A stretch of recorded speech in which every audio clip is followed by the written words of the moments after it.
인생을 살다 보면 좋고 기쁘고 감사한 순간들이 있습니다. 성공하고 뭔가 성취해내고 도전해보고 작은 것이라도 하나씩 해볼 수 있는 그런 순간들이 있지요. 그래서 어쩌면 그래도 인생은 살아볼 만하다 라는 말이 있을지도 모르겠고, 어디서 뒹굴어도 저승보단 이승이 낫다는 옛 어른들의 이야기도 있습니다. 그러나 인생을 살면서 우리는 그런 일들만 마주하는 것이 아니라 어려운 일, 불안한 두려움, 그리고 생각지도 못했던 문제들을 통과해야 할 시기들이 놓여 있습니다.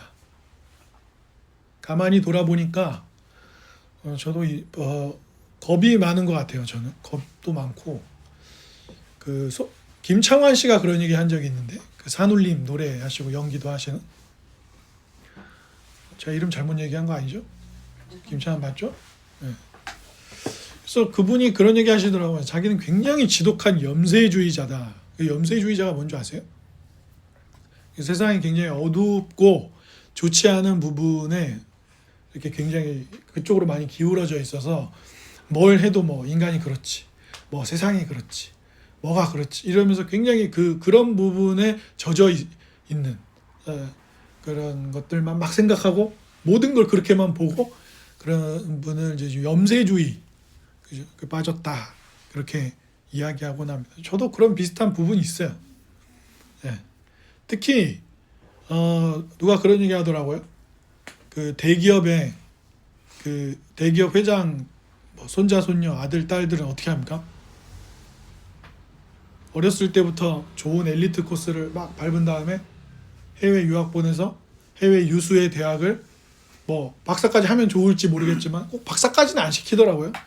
뭐 대학을 나온다거나 아니면은 간단한 대학원 뭐 경영자 대학원 정도의 이제 석사 정도 준하는 그런 경영 뭐 와튼 경영 스쿨 막 이런 데 가가지고 세계 유수의 재벌들이나 또 돈을 가진 사람들 혹은 금융권의 사람들이나 정재계 인사들과 인맥을 만들죠. 나 어디 출신, 나 하버드 어디 출신, 나 와튼 어디 출신이다. 그런 이제 인맥을 만들고 그 다음에 어떻게 해요? 어느 날 이제 회사에 소문이 돌기 시작하는 거예요. 야, 그 미국이나 영국이나 이런 데 나가 있던 우리 회장님 손자가 들어왔다며? 그렇게 되는 거예요. 들어왔는데 여기 앉아 있는 거죠. 우리 부서에. 평사원으로.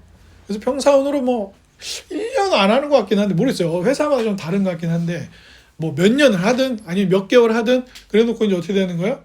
빠바밤 그러면서 이제 갑자기 이제 탁 차려입고 뭐 이사님으로 뭐 실장님으로 뭐 본부장으로 막 이렇게 이제 와서 차세대 이제 그 회장의 뒤를 이어갈 준비를 하는 그런 과정을 이제 뭐 사실 그 드라마에서 말고 현실로 존재하기도 하고 드라마는 조금 더 판타지스럽게 그런 현실들을 그려서 우리에게 보여줍니다. 그러면 회사 사람들이 뭐라고 얘기합니까? 뭐라고 얘기해요? 야구는 안타를 치고 1루에 나갔던 선수가 2루, 3루 지나서 홈으로 들어와야 1점이 나잖아요. 그죠? 그래서 홈런 빵 치면 점수가 바로 나고, 그래서 말로 홈런이 좋은 게 뭐예요? 1루, 2루, 3루에 우리 선수들 다 나가 있는데 타석에 선수가 홈런 땅 치면 4점 준단 말이에요. 그죠? 그래서 말로 홈런이 멋진 건데, 태어날 때부터 자기는 3루에 가 있었는데 모른다 이거예요. 태어나서부터 가난하고 힘든 집안에서 태어난 사람은 어떻게 해야 돼요? 간신히 혼자 안타 치고 1루 달려나가서 2루까지 도루 하고 막 3루 막 가고 막 겨우겨우 막 온몸에 흙 묻혀가지고 들어오면 1점 나는데, 그런 대기업 회장님들에 있는 집이나 그런 사람도 어때요? 태어날 때부터 한 3루쯤에서 태어나는 거예요. 그리고 타석에 설 때도 어때요? 슬슬 공 던져주고 홈런 빵 치고 산단 말이에요. 근데 그런 거 모른다고 사람들이 많이 이야기하죠. 우리는 뭐 이 본문은 이미 잘 알고 있습니다. 나오미와 룻. 그러니까 상당히 드문 경우예요. 그죠? 여성이, 그것도 여성들만 중점적으로, 물론 보아스가 나오는데 제가 봤을 때 보아스는 좀 조연이죠. 그러니까 좋은 조연, 많이 쳐주면 주조연 정도고, 나오미와 룻이 이 룻기에는 주인공이에요. 근데 창세기부터 요한계시록까지 등장인물 중에 여인이 이렇게 중심인물로 드러나는 성경이 있습니까? 없어요. 게다가 룻은 어떤 여자죠? 이방인이에요. 이방인. 이방인이면서도 모압 여인으로서 이스라엘 사람들하고 실제로 사이가 어때요? 매우 좋지 않은 관계예요. 그죠? 적대적인 관계의 이방 여인입니다. 그래서 나오미와 남편이 엘리멜렉이 모압으로 갔다가, 이제 예루살렘에 기근이 들어가지고 모압으로 갔다가, 그리고 어떻게 합니까? 거기서 남편도 죽고, 집안을 이끌어갈 수 있는, 당시 고대 근동 사회에서는 남자가 중요했으니까 군사적으로나 경제적으로나 여러모로 중요했는데, 남편 죽고 아들 둘도 다 결혼했지만 죽죠. 그리고 이제 그렇게 어떻게 보면 삶이 완전 텅 비어져서 고향으로 돌아온. 고향으로 돌아와서도 며느리와, 이방 며느리와 함께 어떤 생활을 합니까? 우리로 따지면 폐지 줍는 생활을 하는 거예요. 굉장히 고통스럽죠. 최근에 폭삭소가 수다 드라마, 뭐 지금도 순위권에 이렇게 넷플릭스 들어가면 있던데, 비영어권 뭐 세계 1, 2위 이렇게 했다고 하고, 비영어권에 있는 많은 이 아시아 쪽이나 다른 나라들에 있는 분들이 굉장히 보고 공감을 많이 했다. 폭삭소가 수다가 제주도 방언으로 수고했다라는 말이잖아요. 그래서 일본 제목을 다 다르더라고요. 태국에서 제목 다르고, 영어 제목 다르고, 뭐 또 어디 말레이시아에서 오픈 이렇게 열렸을 때 제목이 다 다르더라고요. 근데 일본에서 얼마 전에 열렸는데 오츠카레 사마라고 돼 있어요. 제목이. 오츠카레 사마가 수고했다는 말이거든요, 일본에서. 근데 제목을 아예 그냥 오츠카레 사마 이렇게 해가지고 제목을 달아놨더라고요. 참 고단한 어떤 50년대 이후 뭐 이렇게 태어나서 살았던 가족들의 이야기인데, 뭐 만만치 않죠. 나오미와 룻 가족의 이야기도 굉장히 고통스럽고 힘든 삶의 여정이었습니다. 물론 인생은 내 인생이 제일 힘듭니다. 남이 아무리 힘들어도 내 인생이 제일 힘들다고요. 그렇게 느껴진다. 왜냐면 내 일이니까. 그죠? 내 생각, 내 고민, 내 아픔 내 앞에 놓여 있는 거지, 타인의 고민에 대해서 우리가 공감을 아무리 많이 해도 우리가 그 사람이 될 수는 없어요. 그죠? 나의 경험이나 직접적인 간접적인 여러 경험들을 통해서 배울 뿐이죠. 이제 퇴임하신 문영배 헌법재판 전 재판관이 책을 그렇게 많이 읽으셨다고 하더라고요. 왜 그렇게 책을 많이 읽냐라고 물었더니, 첫째는 자기가 무지해서고, 그 다음에 경험이 너무 없다는 거예요. 자기가 판사가 돼가지고 판결을 많이 하다 보니까 너무 다양한 사건에 너무 다양한 사람들의 사연이 있는데 자기는 다 이해할 수가 없잖아요. 이 사람이 어떤 환경에 놓여서 이 재판장의 자리까지 왔고 어떻게 됐는지를 알 수 없는 거예요. 그러니까 그렇다고 모든 걸 경험해 볼 수는 없잖아요. 그래서 책을 열심히 읽었대요. 사람들의 마음이나 삶의 형편이나 다양한 사람들의 삶을 이해하고 싶어서 책을 그렇게 열심히 읽으셨다고 그래요. 지금 문 판사님이 지금 젊은 MZ들 사이에서 지금 인기가 좋으신데 왜 좋은지 아세요? 파면해서 그런 거 아니에요. 문 판사님 아내분이 미인이라고 저 양반은 다 가졌다고, 지금 공부도 잘했고 착하게 열심히 정의롭게 살았는데 부인도 예쁘더라 그래가지고, 예. 그래서 처음에 본인이 헌법재판관 될 때 부인이랑 같이 와서 꽃도 받고 임명장 받고 그랬는데 사람들은 다 딸인 줄 알았대요. 예. 아니 부인이시더라고. 이번에 퇴임할 때도 같이 이제 현 재판관들하고 직원분들하고 마지막 사진 찍고 했는데 거기도 나오시더라고. 근데 나오미나 룻은 그런 사람 아니잖아요. 재벌의 자제도 아니고 사실 우리와 비슷하죠.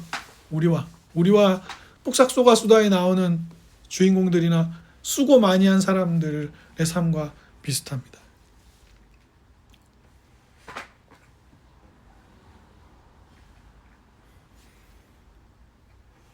룻만 좋은 며느리였나요? 오르바도 굉장히 괜찮은 며느리였습니다.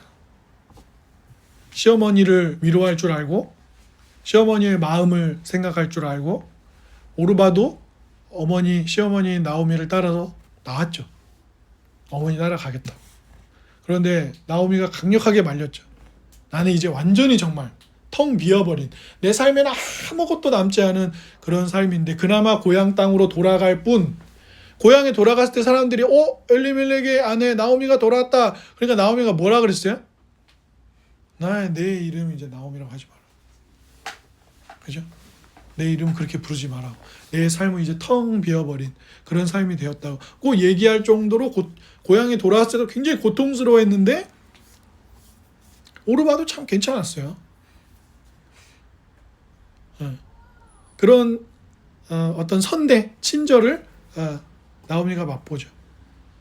보아스도 이 가족에게 음식을 내어주고 친절을 베풀고 다른 어떤 남들에게 해코지 당할 수 있는 상황으로부터 막아주지요.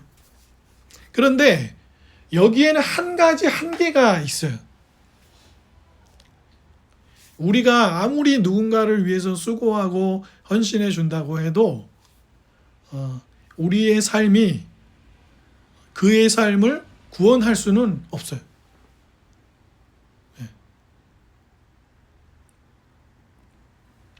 룻이나 보아스가 룻기에서 주인공처럼 드러나고 이들이 베푼 친절이나 시어머니를 따라온 충절이나 이런 것이 높이 사지는 이유는 무엇 때문입니까? 룻이 보아스가 하나님의 자비하심을 맛본 경험이 있다는 거예요. 룻기 1장에서 이제 간단하게 사건은 1, 2장에서 다 정리가 되잖아요. 그리고 돌아온 이후의 내용이 2, 3, 4장 이렇게 펼쳐진단 말이에요.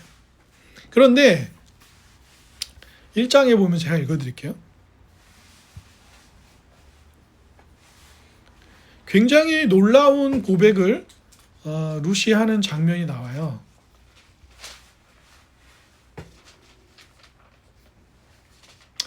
나오미가 두 며느리에게 이르되 이게 1장 8절에 나오는데요.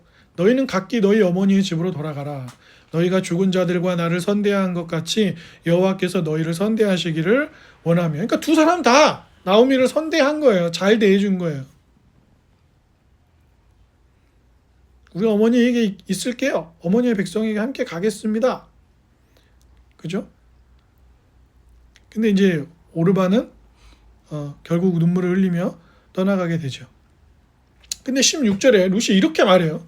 룻이 이르되 내게 어머니를 떠나며 어머니를 따르지 말고 돌아가라 강권하지 마십시오. 어머니께서 가시는 곳에 나도 가고 어머니께서 머무시는 곳에 나도 머물겠습니다.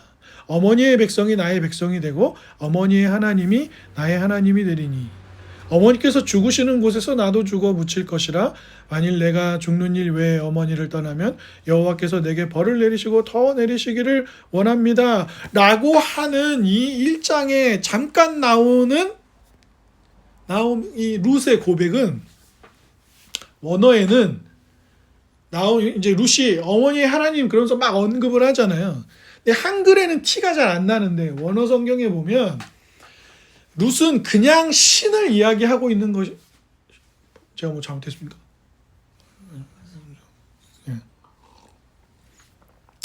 룻은 그냥 어떤 신, 어머니가 믿는 어떤 신을 언급하는 게 아니라 원문을 보면 정확하게 여호와 하나님, 특별히 언약과 관련한 여호와 하나님에 대한 고백을 하고 있어요. 원어 단어를 보면. 이제 우리 성경에는 그게 티가 좀 안 나는 거죠. 그냥 어머니 하나님 이렇게 이제 표현하고 있으니까. 왜냐면 예전에 나문희 선생님이 그 백상예술대상인가요? 거기 나오셨고 상 받으실 때 그랬잖아요. 어머니의 하나님께 감사드리고 나문희의 부처님께 감사드린다. 그러니까 어머니는 하나님 믿으셨는데 자기는 절에 다니기 때문에 그렇게 얘기하신 적이 있거든요. 사람들이 되게 신선해하고 막 웃기도 하고 그랬던 기억인데 그런 말을 한 게 아니에요. 본문은 우리에게 배경을 제공해 주지 않지만 룻은 매우 분명하게도 어머니 나오미와 이 가족들과 함께 지내면서 룻은 여호와 하나님을 경험하고 여호와 하나님을 신뢰할 만한 어떤 일들이 있었던 거예요. 그 원인을 성경에서 풀어주고 있지는 않아요. 근데 분명한 건 그녀의 고백 속에 나타난 언약의 하나님, 그 인자하심을 베푸는, 사랑을 베푸시는 인자하신 하나님에 대한 고백이 담겨 있다는 거예요. 그냥 여러분 만약에 누가 가라 그러면 오르바의 선택이 합리적이잖아요. 잘 알지도 못하는 이방 땅에 남편도 없는데 시어머니만 따라서 거기에 가서 산다? 그리고 거기에 가서 사는 삶이 막상 어떤 삶이에요? 굉장히 가난한 자의 삶이잖아요. 모압에서나 이스라엘에서나 남자가 집에 없다는 건 경제적으로나 몸을 지키는 일이나 모든 면에서 어려움을 당할 수 있단 말이에요. 보아스가 룻이 자기 밭에 와가지고 이삭 줍기 할 때 그 하인들한테 친절하게 대하고 일부러 좀 흘려주고, 그리고 룻에게 뭐라 그랬어요? 다른 밭에 가서 괜히 고생하지 말라고. 어떤 일이 있었기 때문에? 주로 이삭 줍기 하러 오는 사람들은 사회적으로 어떤 사람들이에요? 약자들이잖아요. 나그네, 고아, 과부들이에요. 각 국가에서도 그러지 않아요? 이민자들이나 망명자들 제일 괴롭힘 대상이죠. 그죠? 또 어때요? 부모님 없거나 가족이 없이 홀로 살아가는 사람들, 그리고 잠시 지나가는 나그네들. 이 사람들이 일반적으로 지금도 이 사회에서 가장 천대시당하는 사람들이란 말이에요. 괴롭히기 좋고, 놀려먹기 좋고, 폭력을 쓰기 좋고, 폭언을 사용하기 좋고. 우리나라의 동남아시아 수많은 외국인 노동자들이 왔을 때 그 얼마나 그 공장에 그 소수겠지만 못돼 먹은 사장들이 월급 안 주고 막 폐허 같은 곳에서 잠자게 하고 따뜻한 물도 안 나오고 화장실 엉망이고 그런 데에서 막 폭력 행하고 막 욕하고 그런 일 얼마나 많았어요. 그런데 거기서 룻은 거기를 따라온 거예요. 이게 룻이 예측할 수 없었던 걸까요? 어머니 따라가면은 이스라엘의 그래도 본토 고향집에 땅이라도 좀 있고 집도 있고 여기 모압에서보다 낫겠지. 자기 땅이 낫죠. 언어, 문화, 관습 등등. 그리고 거기서 재혼할 수도 있는 거예요. 모압 땅에서. 그런데 모든 고초를 겪을 줄 알고도 룻은 따라온 거예요. 뭐 때문에요? 분명히 거기서 경험한 어떤 하나님에 대한 지식과 경험이 있는 것이죠. 좋아하는 사랑하는 여러분, 우리 김정혁 목사님, 우리 선교사님께서 제가 일본 갈 때 하신 얘기가 있어요. 목사님, 일본은 관광하러 오기에는 너무 좋은 곳입니다. 관광하러 오면 일본 사람들이 너무 친절하게 대해주고 막 간이라도 쓸개라도 다 내어줄 것처럼 그렇게 해줍니다.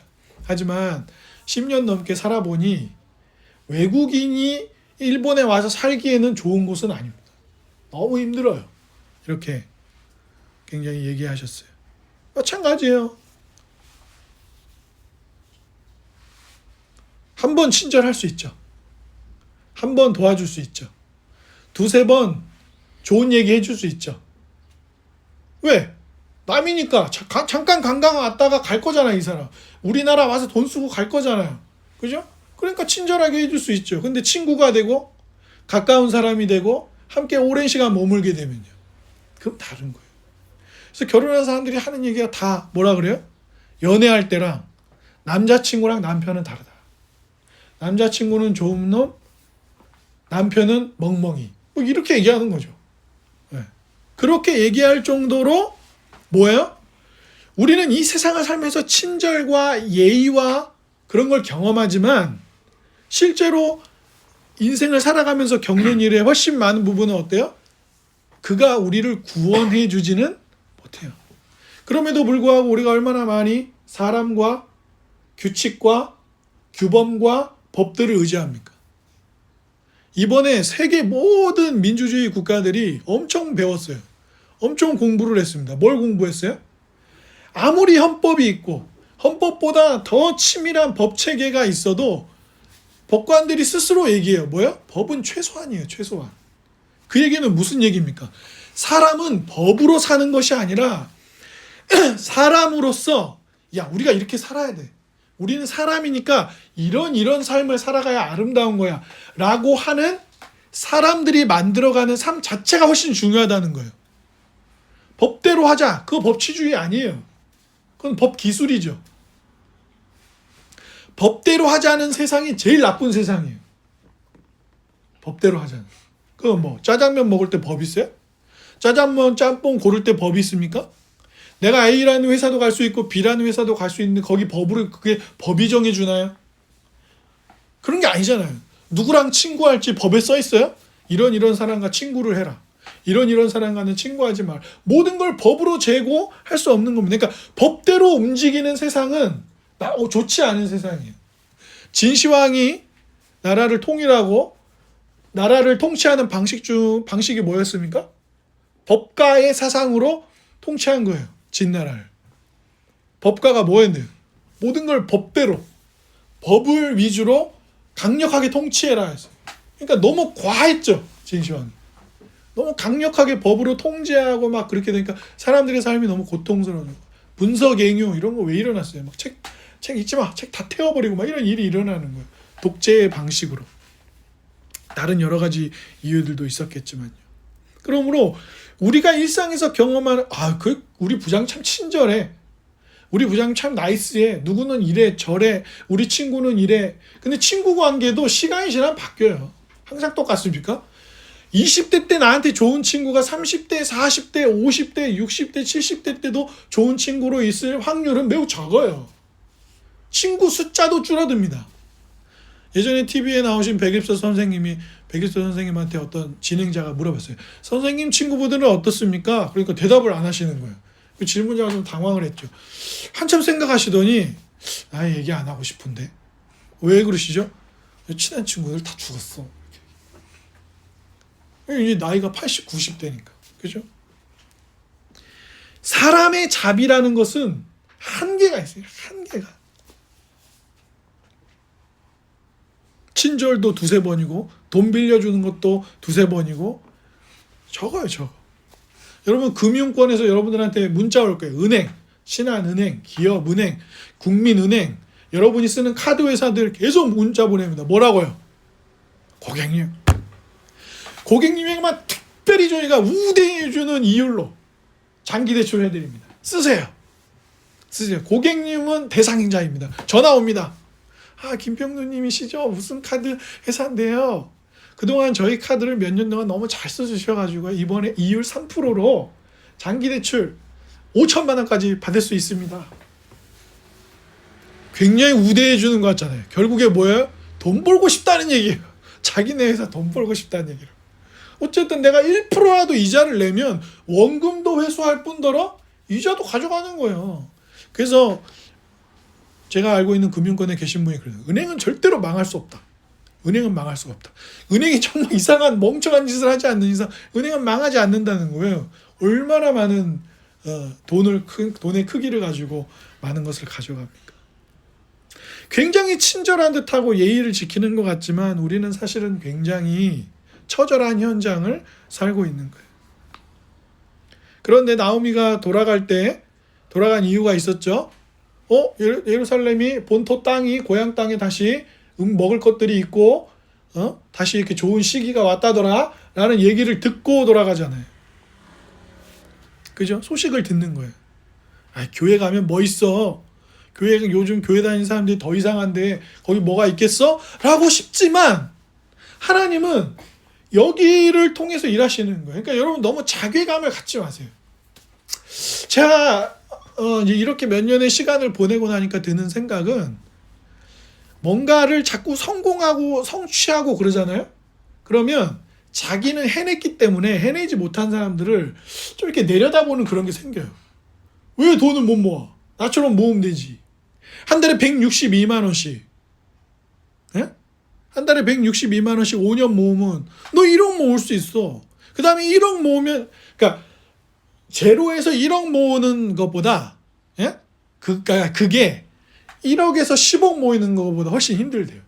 그러니까 1억이 생기면 10억 만들기는 좀 더 쉽다는 거예요. 근데 없는 상태에서 1억 모으기는 굉장히 힘들대요. 근데 한 달에 162만 원씩 모으면 돼. 그러면 5년이면 1억 모은다니까? 너 왜 못해? 너는 사치스러워. 너는 너무 돈을 많이 쓰고 먹는데 돈 많이 쓰고 여행 다니고 그러니까 넌 그지처럼 사는 거야. 이렇게 생각한다고요. 왜 못해? 나처럼 영어 단어 한 달에 100개, 하루에 100개씩 외워. 7막 7장이라는 그 책을 썼던 그 잘생긴 홍정욱 씨가 그 책에서 뭐라 했어요? 나는 피자 가게에서 아르바이트를 하며 화장실에 들어가 영어 단어를 하루에 500개, 600개씩 외웠다.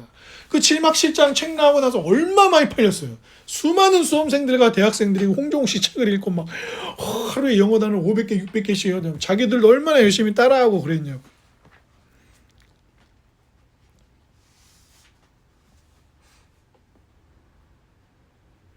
내가 뭔가를 해내면 나머지는 왜 못해? 너도 할 수 있어. 이렇게 되기가 쉽단 말이에요. 근데 그렇지 않아요. 그렇지 않습니다.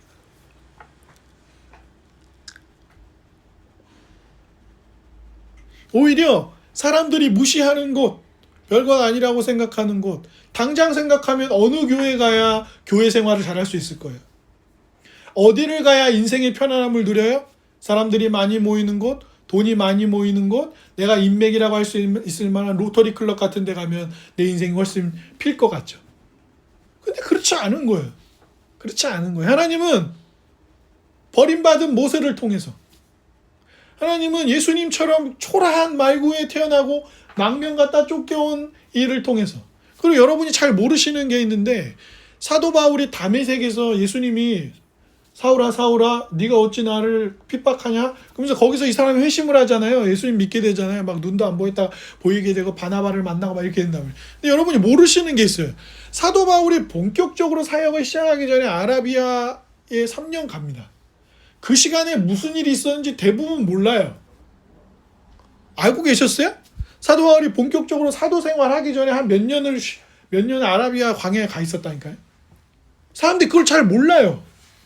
예수님이 십자가를 지시고 생활을 하시기에 약 30년이 넘는 시간 동안 이 땅에서 사람으로 사셨단 말이에요. 우리는 그 시간들은 놓쳐요. 모세가 언제 부름받아서 이스라엘 백성들을 출애굽시킵니까? 80세요. 80세.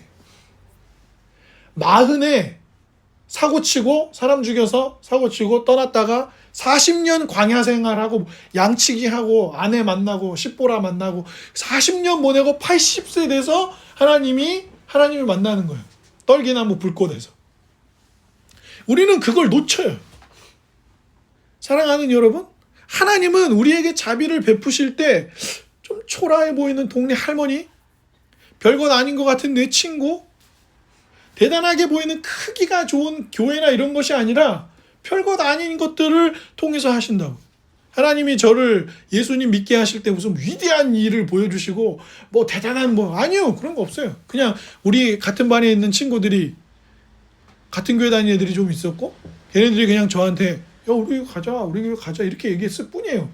특별히 걔네들이 저한테 열심히 복음을 전하지도 않았어요. 물론 그 좋은 일은 아닌데 어쨌든 그냥 그 친구들의 권면 때문에 몇 달이 지나서 한번 가주면 이제 교회 가자고 안 하겠지. 그래서 한번 갔을 뿐이에요. 회복의 소식이 들리게 하시고 하나님 부르시는 거예요. 기근이 찾아와서 고향 땅을 떠나서 모압에 갔잖아요. 레위기 26장 26절이나 신명기 28장 17절에서 18절 그리고 22절에서 24절을 보면 하나님이 이스라엘 백성들에게 기근을 주실 때 아무 이유 없지는 않다. 그러면서 어떤 이유가 있다 그러냐면 이스라엘이 불순종하면 하나님이 기근을 주실 수 있다라는 구절이 제가 방금 말씀드린 레위기와 신명기 세 구절에 나옵니다. 그러나 이때 이스라엘과 엘리멜렉의 가족들은 그러면 우리가 무엇이 잘못됐을까? 이런 것들을 돌아보거나 하나님 앞에서 뜻을 살펴본 것이 아니라 그저 합리적으로 보이는 모압 땅 이민을 선택했어요. 이게 우리 한계예요. 몇 번의 친절, 몇 번의 수고, 그것들이 한계라고. 왜 신부님이 장발장이 훔쳐간 물건을 자기가 줬다고 했습니까? 왜 수많은 그리스도인들이 전염병의 현장을 떠나지 않고 죽음을 각오하고 전염병의 자리에 있었나요? 왜 어떤 목사님이나 성도들은 예수 그리스도를 부인하면 살려주겠다고 했는데 부인하지 않고 고백하며 죽음을 맞이하거나 고통스러운 삶의 고문이나 현실을 마주했을까요? 그것이 단순히 자기 의지, 한번 해봐! 혹은 누군가의 친절, 이런 거였다면 포기했을 거예요. 그런데 나오미에게도 그렇고 룻에게도 그렇고 나오미의 마지막 사장에서의 노래와 고백도 그렇고 모든 것이 불리해 보이는 초라한 자리에서 자신에게 자비를 베풀어 주시는 하나님을 만난 사람들이 그걸 견뎌내고 수고하고 살아내는 것입니다.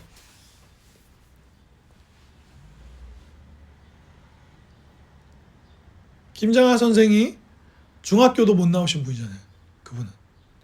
그분은 한의사가 아니고요. 한약방을 했을 뿐이에요. 한약방에서 약초 팔고 뭐 이런 거 이제 그 지방 도시에서 하신 거죠. 그 돈을 꼬박꼬박 자기한테 안 쓰고 모아가지고 학교 세우고 그 다음에 학교가 안정권에 접어들자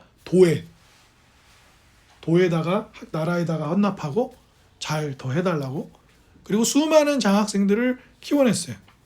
문영배 재판관님 그랬죠? 어떤 자리가 마련됐을 때 장학생 출신으로 가서 자기가 사법고시 붙은 다음에 김장하 선생님 찾아왔다 그랬어요. 그래서 선생님 덕분에 공부도 했고 이렇게 내가 이렇게 법관 될 수 있었습니다. 사법고시 통과했습니다. 너무 고맙습니다. 그때 김장하 선생님께서 뭐라 그러셨어요? 나에게 갚을 생각하지 말고 이 사회에 갚아라. 그래서 문영배 재판관이 그때 엄청 우셨어요. 여러분 보세요. 한 사람에게 장학금을 주어서 공부시키고 자신의 좋은 누군가를 도우라는 한마디가 얼마나 많은 것들을 바꾸고 그 한 사람을 통해서 옳은 결정들이 일어나고 수고들이 일어나잖아요. 지금 퇴임하셨잖아요. 원래 재판관들은 헌법재판소 정도 출신이면, 그러니까 판사가 되면 최고의 자리가 어디냐면 대법원 판사 되는 거나 아니면 헌법재판소 판사 되는 거예요.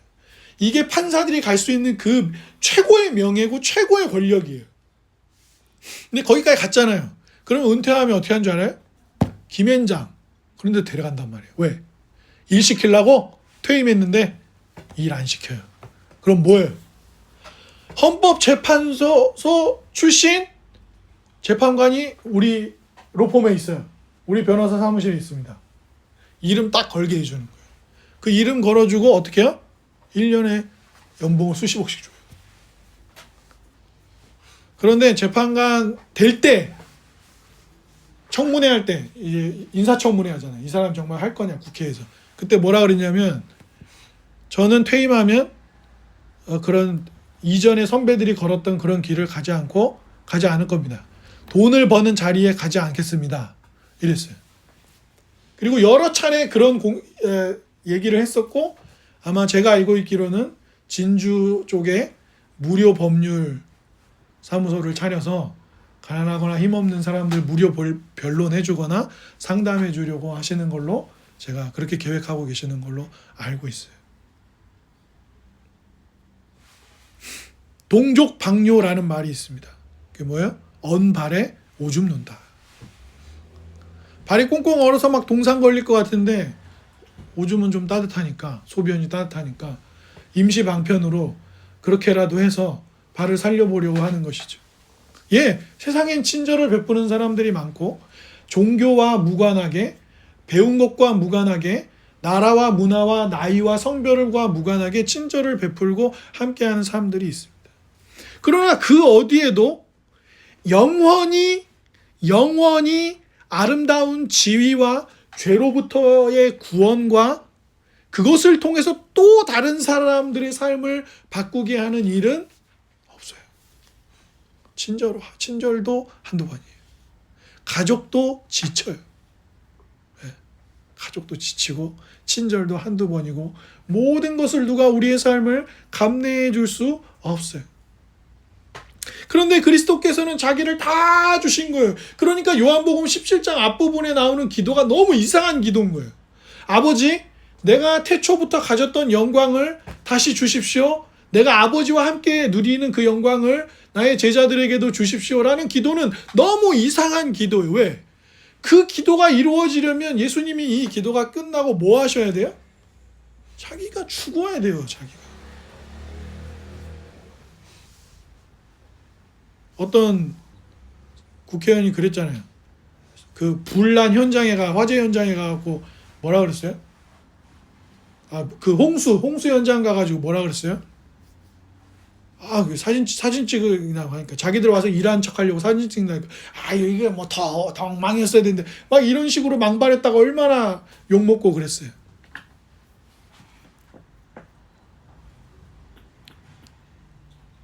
우리가 마주하는 자비와 친절과 일상에는 한계가 있어요. 그리고 결국에 그것이 우리를 구해주지 못합니다. 그러나 그리스도께서는 그러니까 국회의원이 자기 지역구인데 설령 자기 지역구 아니라도 자기 지지하는 사람들이 많은 지역구에 와가지고 한다는 얘기가 그런 얘기란 말이에요. 사진 잘 찍고 가는 거. 거기 있는 사람들의 고통, 집 잃은 사람들의 아픔, 앞으로 다시 일상을 회복할지 안 할지 모르는 사람들의 눈물에 관심이 없고 자기들이 여기 와서 막 이재민들 위로해주고 그런 사진 찍어서 하려고 하는 거. 그런데 하나님이신 그분이 사람이 되셨어요. 그리고 그분이 여기서 30여 년의 삶을 가난한 사람으로 무시당하는 삶으로 무시받고 천대받는 동네 출신으로 사셨습니다. 그런 자비는 없어요. 그런 친절은 없습니다. 여러분 의사 선생님이 우리 김채울 환자께서 얼마나 아프신지 이번에 여기 팔이 골절상을 입으셨는데 얼마나 아프신지 저도 망치 빵 해가지고 자기 팔 그렇게 해서 우리 고쳐줍니까 의사 선생님이? 그런 의사 선생님이 뭐 있어요? 자기 환자가 간암 걸렸다고 환자분의 아픔을 저도 느껴볼 때 술을 막 이빨 마셔가지고 자기도 간암 걸리고 그런 의사 선생님이 있어요? 없잖아요. 그죠? 예전에 뭐 세종대왕님이 뭐 좀 기근이 있어서 농사가 잘 안 되고 그러면은 원래 왕께서 먹으시는 식사는 하루에 5번 정도 드셨다는데 고기도 있고 좋은 거 얼마나 많겠어요. 궁중 음식. 근데 그때 되면 보리밥에 그냥 밋밋한 국물 하나만 내라 그랬다잖아요. 이순신 장군님도 그 먹었던 음식을 이렇게 사료를 토대로 이렇게 다시 재현했는데 나물 같은 게 들어간 국밥 같은 거 이렇게 전쟁 때 그거 먹으면 잘 먹은 거라고 하더라고요. 그것이더라. 그런 것만 해도 야 멋진 왕이다. 와 멋있는 장군님이다 그래요.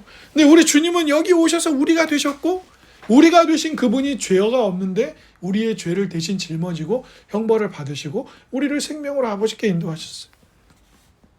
사랑하는 여러분, 나오미와 룻은 보아스는 그 자비를 알았던 것입니다.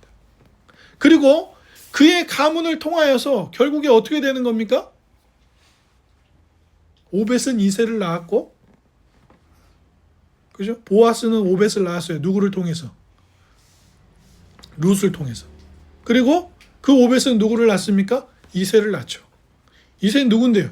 다윗의 아버지입니다. 다윗이 마지막에 이름이 나오는 게 왜 중요합니까? 아브라함과 다윗의 자손. 다윗에게 무슨 약속이 주어졌는데요? 사무엘상에서. 너의 후손이 나올 텐데 그 후손은 실수도 안 하고 나쁜 짓도 안 하고 멋진 왕으로서 영원히 다스릴 거야. 그 왕이 누구예요? 예수님이에요. 예수님. 그래서 다윗의 이름이 나오는 게 중요한 겁니다. 그리고 하나님은 그 일을 멋지고 대단한 사람들을 통해서 하신 것이 아니라 어떻게 하시는 거예요?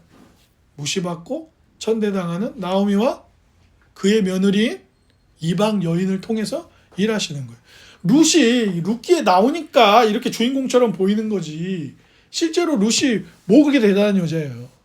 아무것도 없는 사람이에요. 이삭 죽게 해야 되는 가장 가난한.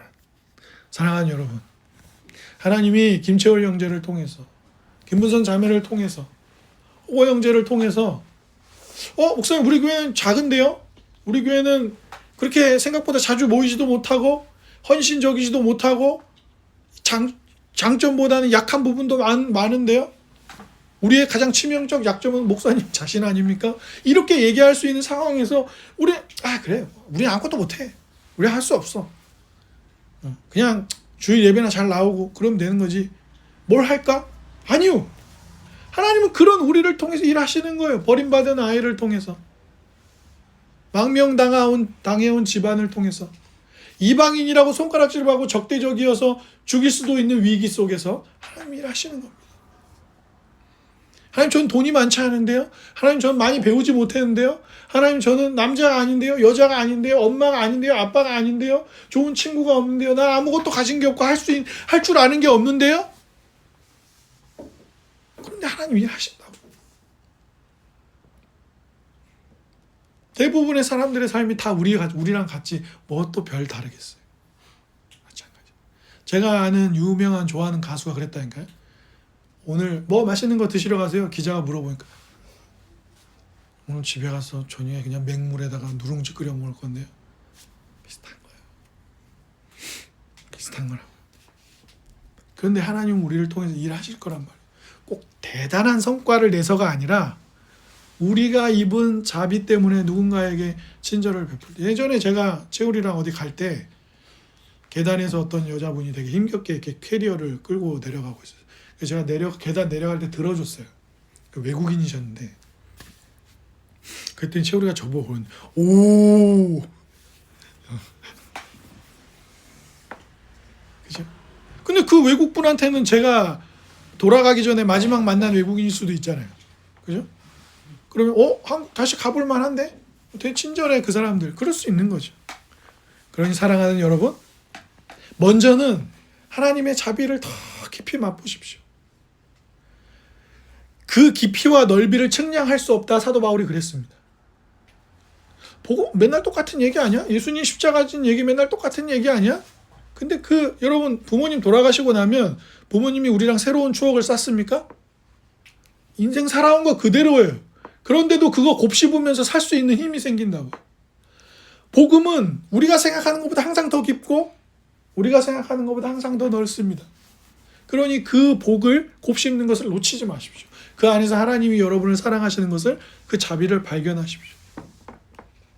그리고 그분이 그 복음으로 우리를 감동시키실 때, 깨닫게 하실 때, 죄에서 돌이키게 하실 때 마음에 먹은 생각들과 결단들이 있다면 바로 행실로 기도하며 옮기십시오. 그리고 그때 기도하세요. 뭐라고? 지금 내가 결단한 거, 지금 내가 말씀대로 살겠다고 다짐한 거 살아내게 해주십시오라고 그때 기도하세요. 그리고 일상을 살아가십시오.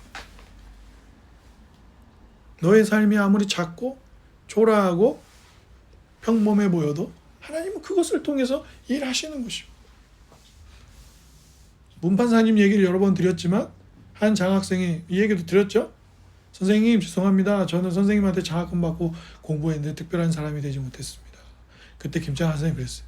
아니네. 자네같이 평범한 사회의 일원들이 이 세상을 지탱하는 거라고. 그 장학생이 이렇게 눈물을 글썽이더라고. 저는 문판사님처럼 혹은 잘된 어떤 사람처럼 선생님한테 장학금 받고 공부했는데도 그냥 평범하게 살아요. 아니, 당신같이 평범한 사람 때문에 이 사회가 건강하고 지탱되는 거라.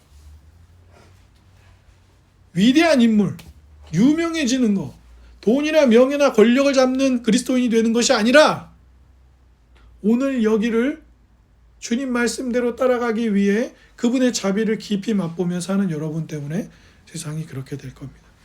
우리 그 은혜 가운데 말씀을 따라가는 기쁨과 소망이 여러분의 삶과 이 교회 가운데, 그래서 우리 이웃들에게 소망이 되는 일이, 은혜가 있기를 주님의 이름으로 축복합니다. 아멘.